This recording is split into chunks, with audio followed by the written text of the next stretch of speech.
have to stop on this one. I'm going to pick up on it. I'm allergic to chemicals. I have an immune disorder, and none of this should have happened to me. Um, my doctor has treated me over the past years, given me medicine for the inflammation that's caused. And I'm on blood pressure. And you would think, well, hearing that, well, you must be pretty healthy. No, I'm not. I've been in a living hell. When I've tried to say something to her, and I'm going to put this in, and this won't be liked either. Oh, I'm not going to say her name. I liked her. Oh, but when I would try to tell her what was happening, that it was deliberate, well, she would stop me. I never got to continue. And then when I asked her to try to help me get a place that would be safe for no toxic fumes, it's the oddest thing. She says, well, you've left so many places already. Well, she knows, and that it's deliberate and done to me, and it should have been stopped. That's the only thing. I'm in such bad condition now from it. The immune disorder, when I'm around chemicals, it makes me, my immune system attacks itself, and inflammation, and over a period of time, you have to get away from it. It's not something you can take a pill for to stop. I'm allergic to it. When I inhale it, my immune system attacks itself. I have to get away from it. When I'm confined to a room or where I live, that's how they run me. I have to leave when it gets so bad. And life is a living hell. So she knows this, and the doctor before then that I had, I liked this person, but the only thing she said to me was that she made a point of saying some fumes that are toxic to you doesn't bother other people, and I thought, well, how does she know that? It was later I was diagnosed, which I should have been diagnosed a long time ago. But anyway, it should have been stopped, the force, not having to live and inhale toxic fumes. So my life should have been reasonably uneventful as far as that. I should have been able to live in a decent life as far as that's concerned, instead of living in hell. So anyway, I wanted to get back to the girl I met here. This is in '99. This is the same place. I'm back here, the Appalachian Trail. She had a shirt on. She's real heavy. And she met me and said, because she'd been on the trail, well, I was living on it, and I'd finally got some money coming in. And I paid for a week here, and it was okay.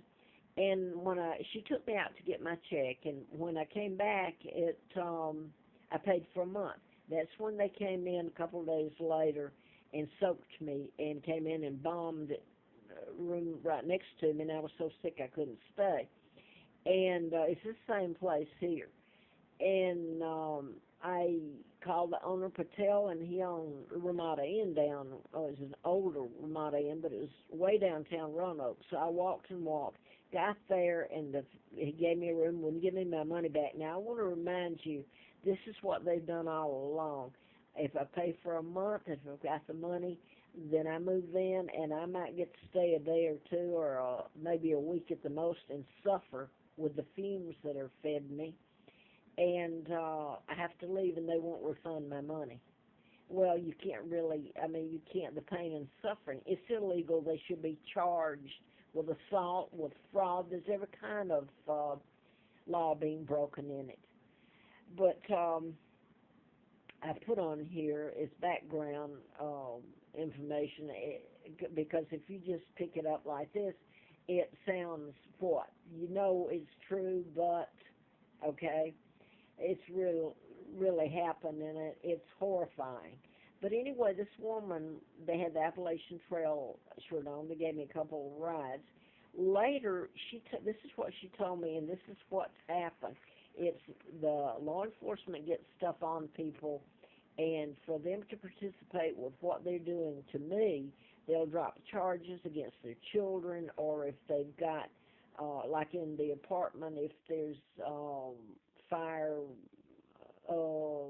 maybe they don't have a fire extinguisher. I don't know. Anyway, I can sit here and try to, I should have written that down, but you can think of all the infractions they can get on your children or the person, Internal Revenue, or to keep their job is really it. People do anything to keep their job, whether it's housekeeper or maintenance, which is really who's been involved in this a lot, and the owners or doctors, all of this, and I'm babbling now. I wanted to get it all on this one. I can't go through trying to put it up again.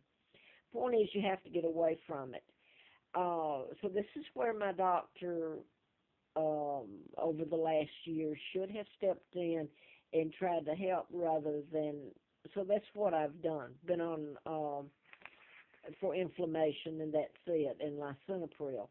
And when I would never have had to go through all of this in the condition I'm in now had it been stopped, the force feeding me chemicals where I live. So now then, this woman with Appalachian Trail, well, she wasn't with him. She's wearing the shirt, and someone worked here that when I stayed here, I think it was in May of '99.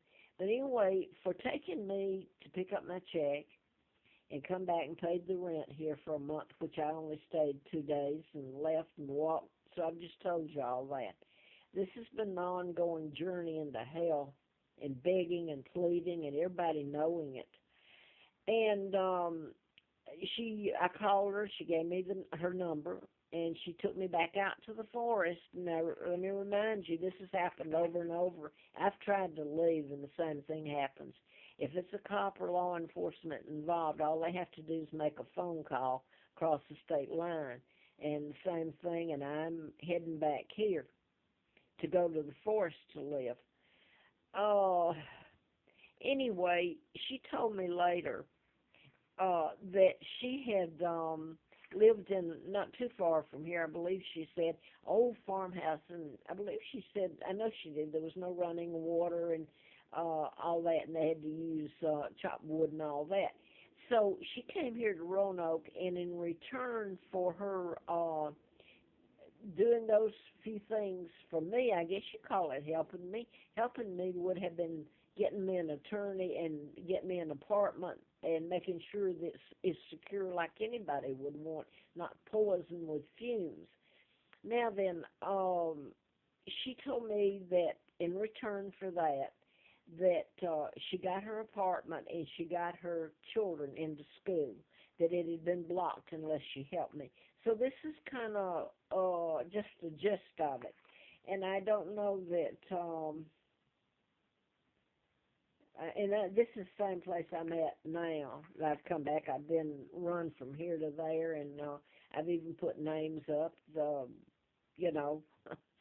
I've tried to tent and everything to live when they made it impossible for me to live. And then I go back to Larry Flynt when I was out there, and he said to me the last time I was out there during that campaign, there's no room in the inn, I-N-N. That was a long time ago. I'm old.